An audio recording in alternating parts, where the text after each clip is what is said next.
వాల్మీకి మహర్షి కృత శ్రీమద్ రామాయణం ఆచార్య పుల్లెల శ్రీరామచంద్రుడిగా బాలానందిని వ్యాఖ్య 161వ భాగం 3-4-26 కిష్కింధాకాండ 18వ సర్గ. తథా విప్రేక్ష్యమాణస్య వనం పుష్పితపాదపం విచిన్వతశ్చ వైదేహీం కించిచ్ఛేషా నిశాభవత్. హనుమంతుడు ఆ విధంగా పుష్పించిన వృక్షాలతో నిండి ఆ వనాన్ని చూస్తూ సీతాదేవిని వెతుకుతుండగా రాత్రి కొంచెమే మిగిలిందంటే తెల్లవారుతోంది. షడంగ వేద విదుషాం క్రతు ప్రవరయాజినాం సుస్రావ బ్రహ్మఘోషాన్ స విరాత్రీ బ్రహ్మరక్షసాం. షడంగ వేదాలను నిష్ణాతులు అనేక మహాయజ్ఞాలు ఆచరించిన వారు బ్రహ్మరాక్షసులు తెల్లవారుజామునే లేచి వేదాలు చదువుతుండగా ఆ వేద ఘోష హనుమంతుని చెవిన పడి అధ మంగళవాదిత్రశబ్దై శృతి మనోహరై ప్రాబుధ్యత దశగ్రీవో మహాబల. ఇంతలో మహాబాహువు మహాబలశాలి అయిన దశకంఠుణ్ణి అతని అనుచరుడు చెవులకు ఇంపైన మంగళవాద్య శబ్దాలతో మేల్కొని విబుధ్యతో యథాకాలం రాక్షసేంద్ర ప్రతాపవాన్ సరస్తమాల్యాంబరధరు వైదేహీమన్వచింతయత్. ప్రభావంతుడైన రావణుడు తగు అమయల్లో చేశ అప్పుడే నిద్ర నుండి మేల్కొని లేవటంచే అతని మూలికలు వస్త్రాలు జారిపోతాయి. అప్పుడు అతనికి సీత విషయం జ్ఞాపకానికి వచ్చి వృషం నియుక్తస్యాం చ మదనేన మదోత్కళః న స తం రాక్షసః కామం శశాకాత్మని గూహితుం. అత్యుత్కటమైన మదంగల రావణుడు సీత విషయంలో మన్మధుడు ప్రేరేపింపగా కలిగిన కామంతో తనలో దాన్ని అణుచుకోలేకపోయాడు. ఈ ఘట్టంలోని కొన్ని శ్లోకాలకు ప్రాచీన వ్యాఖ్యాతలు రావణుడికి సీతపై భక్తి ఉన్నట్లుగా దుర్బుద్ధి లేనట్లుగా ఏమేమో వ్యాఖ్యానాలు రాశారు. అవన్నీ వాళ్ళ భావాలే కానీ వాల్మీకి భావాలు కావు. నేను కూడా అట్లాగే అనుకోను. అసంగతంగా కూడా ఈ శ్లోకంలో కూడా తస్యా ఆ సీతయన్ వృషం మిక్కిలి నియుక్తం భక్తి కలవ మదనే మన్మధుడును మదోత్కటక మదం చేత ఉత్కటును నా కాలేదు కామాన్ని తనలో అణుచుకోవటానికి నా శశాక సమర్థుడు కాలేదా ఇత్యాది విశేషార్థాలు చెప్పారు. ఇలాంటి వ్యాఖ్యలు పూర్వాపర విరుద్ధాలు. 19వ శ్లోకంలో కామపరాధీన సీతాసక్తమనాహ కామానికి లొంగినవాడు సీత మీద లగ్నమైన మనసు కలవాడు అని చెప్ప దానికి ఉన్నట్టుగానే అర్థం గ్రహించారు. వాడు మార్చడం కుదరలేదు కాబో దాన్ని బట్టి చూస్తే ఇక్కడ చెప్పిన అర్థం అనవసరం. అంచేత వాక్యానికి ఏ అర్థమో దాన్నే గ్రహించడం యుక్తం. అలా కాని పక్షంలో రామాయణానికి భారతార్థం భారతానికి భాగవతార్థం చెప్పడం వల్ల స్వపాండిత్య ప్రదర్శనమే తప్ప మరొక ప్రయోజనం చేకూరదు. ఉన్న కథలు ఉన్నట్లుగా తీసుకోవడంలో రామాదుల సీతారామాదుల విషయంలో భక్తి ఏమీ లోటేం కలగదు. నా సర్వాభరణైర్యుక్తో బిభ్రశ్రియమనుత్తమాన్ ఆం నగైర్బహుభిర్దుష్టాం సర్వపుష్పఫలోపగై. సమస్తమైన ఆభరణాలు అలంకరించుకొని అత్యుత్తమమైన శోభతో కూడి రావణుడు సకల విధాలైన పుష్పాలతో ఫలాలతో నిండిన వృక్షాలు గల అశోకవనిలోకి ప్రవేశించారు. వృతాం పుష్కరిణీభిశ్చ నానా పుష్పోపశోభితాం సదా వదైశ్చ నిహగైర్ విచిత్రాం పరమాద్భుతాం. అనేక విధాలైన పుష్పాలతో శోభిస్తున్న అశోకవనులు అక్కడక్కడ సరస్సులు ఎప్పుడు మదించి ఉన్న పక్షులతో విచిత్రంగా ఉన్న వనం అత్యద్భుతంగా అనిపించి ఈహామృగైశ్చ వివిధైర్దుష్టాం దృష్టి మనోహరై వీధి సంప్రేక్షమాణశ్చ మణికాంచనతోరణాః నానామృగగణాకేన ఫలైః ప్రపతితైర్యుతాం అశోకవనికామేవ రావిశత్ సంతతద్రుమాన్. ఆ వనంలో చూడటానికి చాలా అందంగా ఉంది. ఈహామృగాలు అనేక విధాలైన ఇతర మృగాలు ఉన్నాయి. అనేక ఫలాలు చెట్ల నుండి రాలిపడ్డాయి. చెట్లు దట్టంగా ఉన్నాయి. అలాంటి అశోక వనంలో రావణుడు మాణిక్యాలు పొదిగిన బంగారు ముఖద్వారాలు వీధులను చూస్తూ వచ్చాడు. అంగనాశతమాత్రం తం వ్రజత్ మహేంద్ర విభ పౌలశ్యం దేవగంధర్వయూషిత. మహేంద్రుడి వెనక దేవతా స్త్రీలు గంధర్వ స్త్రీలు వెళ్ళినట్టు అతని వెనక 100 మంది కన్యలు వెళ్ళారు. దీపికా కాంచని కాంశ్చిత్ జగృహుస్తత్రయోషిత కాలవ్యజనహస్తాశ్చ కాలవృంతాని చాపరాః. అక్కడ కొందరు స్త్రీలు బంగారు దీపాలు, కొందరు వింజామరులు, మరికొందరు విసనకర్రలు ధరించి అతని వెనక వచ్చారు. కాంచనైరపి భృంగానైర్జహుః సలిలమగ్రతః మండలాగ్రాన్ భృశీంచాపి గుహ్యాన్యాః పృష్ఠతో యయుః. కొందరు స్త్రీలు బంగారు పాత్రలతో నీళ్లు తీసుకొని ముందు నడుస్తారు. మరికొందరు ఖడ్గాలు, ఆస్థరణాలు పట్టుకొని వెనక వస్తున్నారు. ఆచిద్రత్నమయీం స్థాలిం పూర్ణాం కాలస్యభామి దక్షిణేనైవ తదా జగ్రాహపాణ్య. మొలకవలిత మధ్యం నింపిన రత్న ఖచ్చిత పాత్ర కుడి చేతిలో పట్టుకొని రావణుడికి కుడి పక్కనే నడుస్తూ అతన్ని అనుసరించి వెళ్ళి రాజహంస ప్రతీకాశం ఛత్రం పూర్ణశశిప్రభం సౌవర్ణదండబపలా గృహీత్వా పృష్ఠతో యయౌ. మరొక స్త్రీ రాజహంసతో సమానం పూర్ణచంద్రుడి కాంతి వంటి కాంతి కలది అయిన బంగారు దండంగల శ్వేతఛత్రం పట్టుకొని అతని వెనక వెళ్ళి నిద్రామదపరీతాక్షో రావణశ్యోత్తమా స్త్రియ అనుజగ్మహు పతిం వీరం ఘనం విద్యుల్లతా ఇవ. రావణుని ఉత్తమ స్త్రీలంతా నిద్ర మత్తులు మూతలు పడుతున్న కళ్ళ వీరుడైన తమ భర్త మెరుపు తీగలు మేఘాన్ని అనుసరించి వెళ్ళినట్టు వెళ్ళారు.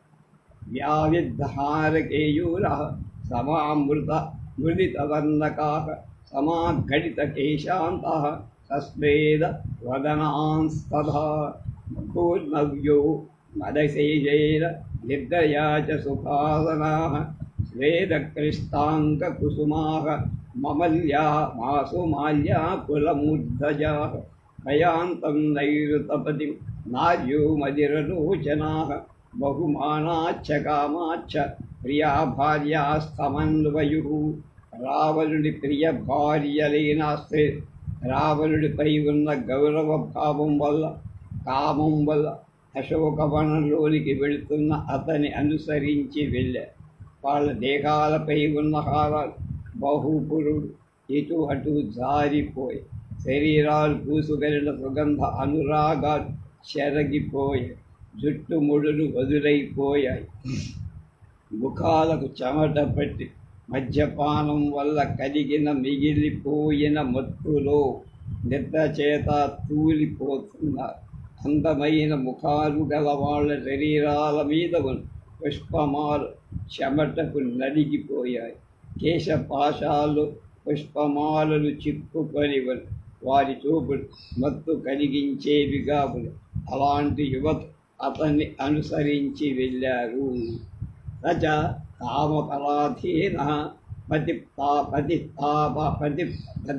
ప్రతిష్టాసాం మహాబలః సీతానక్తమనఃమందు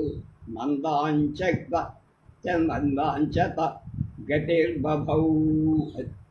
ఆ స్త్రీల భర్త మహాబలుడు అయిన రావణుడు కామపరాధీరుడై సీత మీద లగ్నమైన మనస్సుతో మందబుద్ధి అలాగే మందం సుందరమైన నడకతో అంటే నెమ్మదిగా అడుగులేస్తూ వచ్చి తత కాంచీ నినాదంచ నూపురాణాంచనీశ్వరం శుశ్రావ పరమస్త్రీణాం స కవిత కతి మారుతాత్మజ. ఇంతలో వాయుపుత్రుడైన హనుమ ఆ ఉత్తమ స్త్రీల వడ్డాణాల ధరుడు అందెళ్ళ చప్పుడు విన్నారు.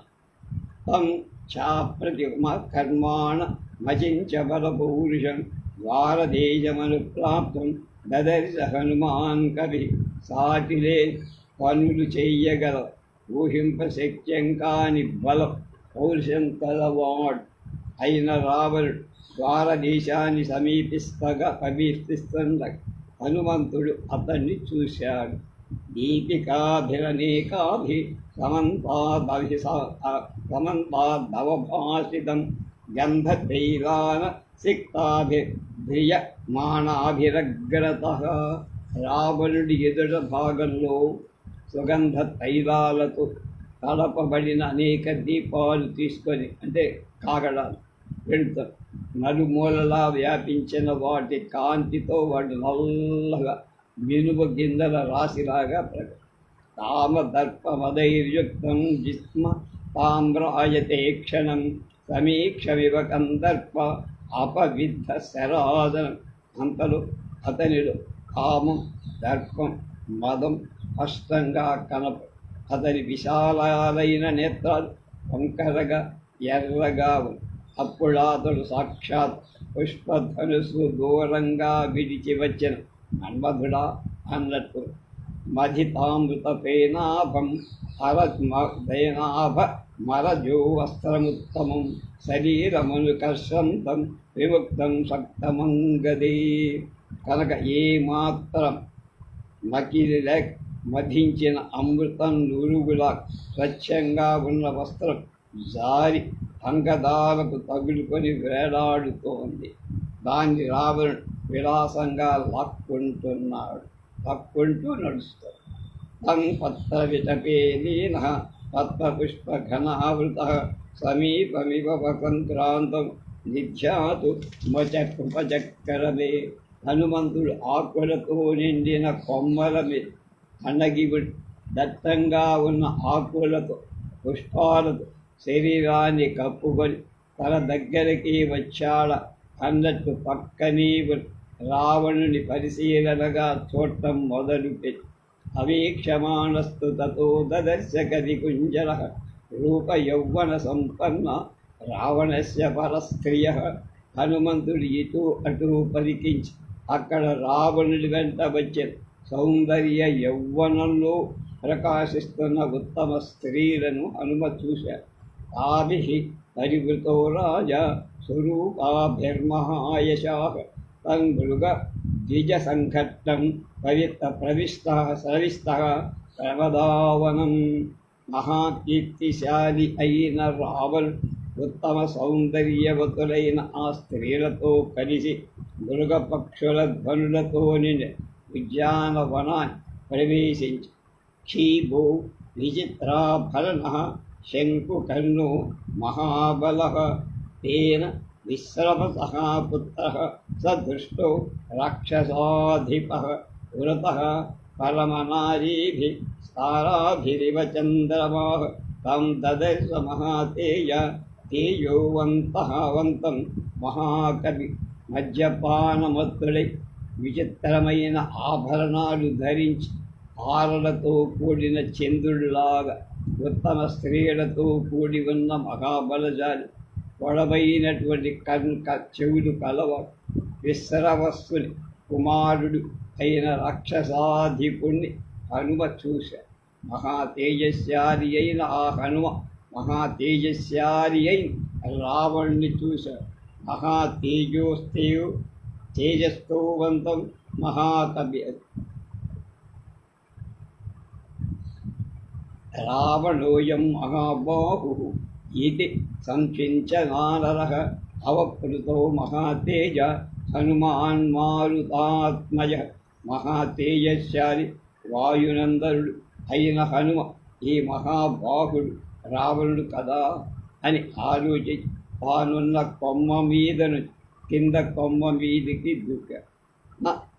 తథాప్యుగ్రతేజాః సన్నిద్ధూతస్తస్య తేజసా అత్ర గుహ్యాంతరే సత్తో హనుమాన్ సంవృతోభవత్.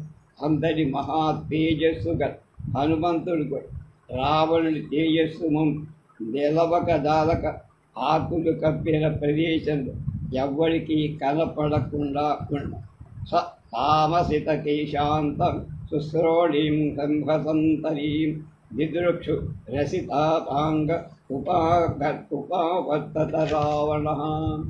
ఇచ్చార్షే శ్రీమద్రామాయణే ఆదికావ్యే సుందరకాండే అష్టాదశ సర్గః. నల్లని కేశపాసం, అందమైన కటి ప్రదేశం, దగ్గరగా కలిసి ఉన్న స్థమాలు, నల్లని నేత్రాంతాలుగా సీతను చూశాడు. కోరికతో రావణుడు ఆమె దగ్గరికి వెళ్ళాడు. ఇది 18వ సర్గ సమా 19 ఏకో న వింశ సర్గ. తస్మిన్నేవ తతే కాలే రాజపుత్రీ త్వనిందిత రూపయౌవన సంపన్నం భూషణోత్తమభూషితం తతో దృష్ట్వైవ వైదేహి రావణం రాక్షసాధిపం ప్రాపేపత పరారోహ ప్రభాతే కదలీయథ. ఆ సమయంలో రూప యవ్వనాలతో కూడి శ్రేష్టాలైన భూషణాలు అలంకరించుకొని రాక్షస రాజైన రావణ్ణి చూడగానే జనక రాజపుత్రి దోషాలు కలది శ్రేష్టమైనటువంటి కటి ప్రదేశం కలిగిన సీత పెనుగాలి అరటి చెట్టులాగా ఊగిపోయి అచ్చాధ్యోదర మూరుభ్యాం బాహుభ్యాంచ వయోధరౌ ఉపవిష్ట విశాలాక్షి రుదంతి వరవన్నిరి. విశాల నేత్రాలు, శ్రేష్టమైన శరీరఛాయ కలసేత్ కళలతో పొట్టను బాహువులతో స్తనాలు కప్పుకొని కూర్చున్నది. దశగ్రీవస్తు వైదేహి రక్షితాం రాక్షసే గణై దదర్శ సీతాం దుఃఖార్థం నావం ప్రసన్నామి వార్లవే. జనకుడి పుత్రి అయిన సీత రాక్షసి గణంచేత్ రక్షింపబడుతూ దుఃఖంచేత్ పీడింపబడిన ఆమె సముద్ర మధ్యంలో ఆపదలు చిక్కుకున్న ఓడలాగా అనిపించి అలాంటి సీత రావణుడు చూశాడు. అసంవృతాయామాసీరా ధరణ్యాం సంసితౌ వృదాం చిన్నా ప్రపతితాం భూమౌ శాఖావివ వనస్పతే. కఠోరమైన వ్రతాన్ని పాటిస్తున్న సీత కటిక నేలపై కూర్చున్నది. మహావృక్షాలను ఛేదింపబడి నేలపై పడిన కొమ్మలాగా అనిపించింది. నలమండల చిత్రాంగి నందనార్హామమండితం మృళాలి పంకదిగ్ధేన విభాతి చ. అలంకరించుకోదగిన ఆమె అలంకారాలు ధరించక మాలిన్యాన్ని అలంకారంగా ధరించటం ఆమె శరీరం విచిత్రంగా ఆమె బురద అంటుకున్న తామర తూడుల ప్రకాశించకుండా ఉంది. సమీపం రాజసింహస్య రామస్య విదితాత్మనః సంకల్పహయ సంయుక్తై ఆయాంతేమివ మనోరమైః.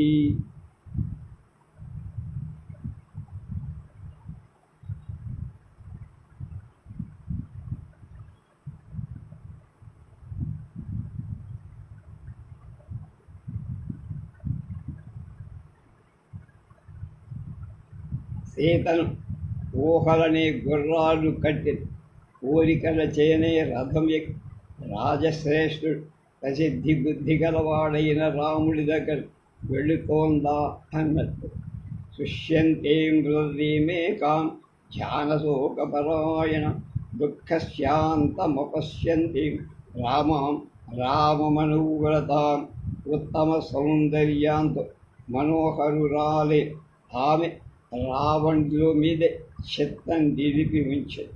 ఈ దుఃఖానికి అంతం కనపడకపోవటం చేత నిరంతర ఆలోచనలు శోకంతో ఏడుస్తూ సహాయం ఎవ్వరూ లేక సృష్టించి వేస్తమానం తథావిష్టాం పందగేంద్రవధూమివ రూప్యమానం గహేనేవ రోహిణిం ధూమకేతునా.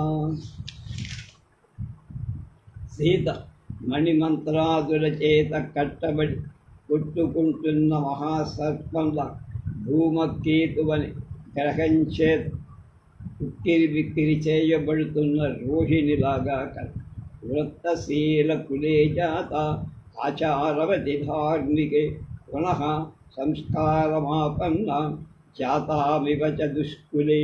సీత సదాచార సంపన్నం ధర్మతత్పరం మంచి వృత్తశీలాలు కలది అయిన కులంలో పుట్టి వివాహ సంస్కారం ద్వారా మరలా దుష్కరులతో పునర్జన్మ పొంది కన్యలాగా అనిపించి పురుషులకు ఉపనయన సంస్కారం పునర్జన్మవని అంట.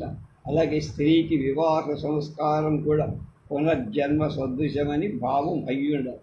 ఈ సుందరకాండలోనే సీత సంధ్యావందనార్థం నదికి వస్తోంది అని హనుమంతుడి వాక్యాన్ని బట్టి స్త్రీ కూడా ఉపనయనం చేసేవాడు అని ఆ కాలంలోనే త్రేతాయుగంలోనే పురాయుగేతు నారీణాం మౌంజీబంధన విష్యతే అధ్యాసనం చ వేదానాం సావిత్రీ వచనం తథా. ఇది స్మృతి వాక్యం. దీన్ని బట్టి చూస్తే ద్విజ స్త్రీలకు వివాహం తృతీయ జన్మ అనచ్చేమో. అభూతే వాసవాదేవ కీర్తిం నిపతితామివ కామ్నాయా నామ యోగేన విద్యాం ప్రసిద్ధితామివ. కల అప్పుడు ఆ సీత అసత్య దోషారోపణం చే చెడిపోయిన కీర్తిలా మాటి అధ్యయనం చెయ్యకపోవడం శిథిలమైన విద్యలాగా అందుకనే సంతలు చెప్తారు కదా, తన్నామివ మహాకీర్తిం శ్రద్ధామివ విమానితం పూజామివ పరీక్షీణాం ఆశాం ప్రతిహతామివ. సీత క్షీణించిన గొప్ప కీర్తిలా అవమానింపబడిన శ్రద్ధల క్షీణించిపోయిన పూజల దెబ్బతిన్న ఆశలాగా అయతీమివ సిద్ధస్థామాజ్ఞాం ప్రతిహతామివ దీప్తామివ దిశంకాలే పూజా సుపహృతామివ. సీత లభిస్తుందని ఎదురు చూస్తుండగా రాకుండా పోయిన లాభంలాగా నెరవేర్చబడని ఆజ్ఞలాగా ఉత్పాత సమయంలో ముందుకొస్తున్న దిక్కులాగా అలాగే మండుతున్న దిక్కులాగా ఒకళ్ళ కొరకై ఉద్దేశింపగా మరొకరు అపహరించుకొని పోయిన పూజలాగా ఉన్నది.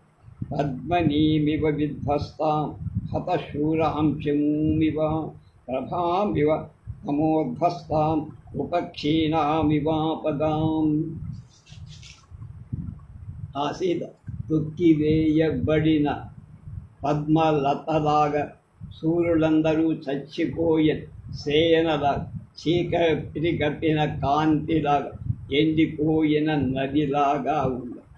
దేదీమివ పరామృష్టాం శాంతామగ్నిశిఖామివ పౌర్ణమాసీమివ దిశాం రాహుగ్రస్తేందు మండలాం. సీత అపవిత్ర వస్తువుల చేత స్పర్శ చేత అపవిత్రమైపోయిన అగ్నివేదికలాగా శాంతించిన అగ్ని జ్వాలలాగా చంద్రమండల రాహు మింగివేయగా కాంతి విహీనంగా ఉన్న పూర్ణిమ రాత్రిలాగా ఉన్నది. ఉత్కృష్టవర్ణ కమలాం విత్రాసిత విహంగమాం హస్తిహస్త పరామృష్టాం ఆకులాం పద్మినీమివ. ఏనుగు తొండంతో కొడుతూ ఆకులను పద్మాలను లాగివేయగా పక్షులన్నీ భయపడి పారిపోగా వ్యాకులంగా ఉన్న పద్మ సరస్సులాగా సీత కనపడి పతిశోకాతురాం శుష్కాం నదీం విప్రావితామివ పరయా మృజయా హీనా కృష్ణపక్ష విన్నివానిశామివ. భర్తృశోకంచేత్ పీడితుడై ఉత్తమ శరీర సంస్కారమేమీలే ఆసీత్. ఉన్న నీరంతా కిందికి ప్రవహించినట్లు చేయడం చేత ఎండిపోయిన నదిలాగా కృషించి కృష్ణపక్ష రాత్రిలాగా శోభావిహీనంగా కుసుమారీం సుజాతాంగిం రత్నగర్భగృహోచితాం అస్యమానాం వివోష్ణేన మృణాలీమచిరోద్ధృతాం. సుకుమారురాలు చక్కని అవయవ నిర్మాణాలు సుందరంగా ఉన్నది. రత్నాలతో నిండిన ఇళ్లలో నివసించటానికి అలవాటు పడింది. అయిన కొంచెం సేపటి క్రితమే పెక్కలింపబడి వేడికి కమిలిపోతున్న తామర తూడులాగా వాడిపో. గృహీతామాడితాం స్తంభే యోధపేన వినాకృతాం నిశ్వసంతిం సుధత్తాం గజరాజమిధూమివ. విటకు పట్టుకొని ఏనుగుల గుంపు నాయకుడైన మగ ఏనుగు దూరంగా తీసుకొని పోయి స్తంభానికి బంధింప చాలా దుఃఖంగా నిట్టూరుస్తున్న ఆడ ఏనుగుల ఆసీత్ చాలా దుఃఖార్తగా ఉంది. ఏకయా దీర్ఘయా వేణ్య శోభామానమయత్నత నీలయా నీరదా పాయే వనరాజ్యా మహీమివ. దీర్ఘమైన ఒక్క జడదు సహజంగానే శోభిస్తున్న సీత వర్షాకాలం తర్వాత నల్లని వృక్షపంక్తితో ప్రకాశిస్తున్న భూమిలాగా అనిపించి ఉపవాసేన శోకేన ధ్యానేన చ భయేన చ పరీక్షీణం విశాంతీనాం అల్పాహారం తపోధనం. ఉపవాసం చేత దుఃఖం చేత ఆలోచన చేత భయం చేత కూడా సీత చాలా దుర్బలురాలై కృషించి దైన్యంతో నిండి అత్యల్పమైన ఆహారం భుజించటం చేత జీవించి ఉన్న ఆమె రామధ్యానమని ఒక గొప్ప తపస్సు చేస్తోందన్నట్టుగా అయింది. అయాచమానం దుఃఖార్థం ప్రాంజలిం ఆయాచమానం దుఃఖార్థ ప్రాంజలిం దేవతామివ భావేన రఘుముఖ్యస్య దశగ్రీవ పరాభవ. సీత దేవతా స్త్రీలాగా దుఃఖార్తురాలి అంజలి ఘటించి రాముడి చేతులు పరాభవం కలగాలని మనస్సులో కోరుకుంటూ సమీక్షమాణం రుదతిం అనిందితాం సక్ష్మ తామ్రాయత శుక్లలోచనం అనువ్రతాం రావమతీవ మైథిలిం ప్రలోభయామాస వధాయ రావణః. ఇచ్చాసే శ్రీమద్రామాయణే ఆదికావ్యే సుందరకాండే ఏకోనవింశः సర్గः.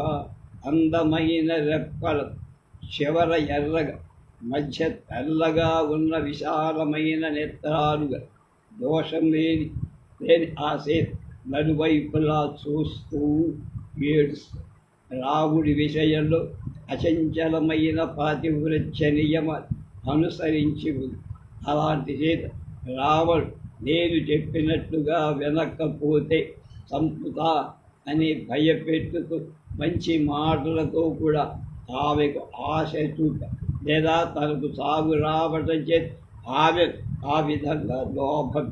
ఇది 19వ సర్గ. రేపు 20వ సర్గ.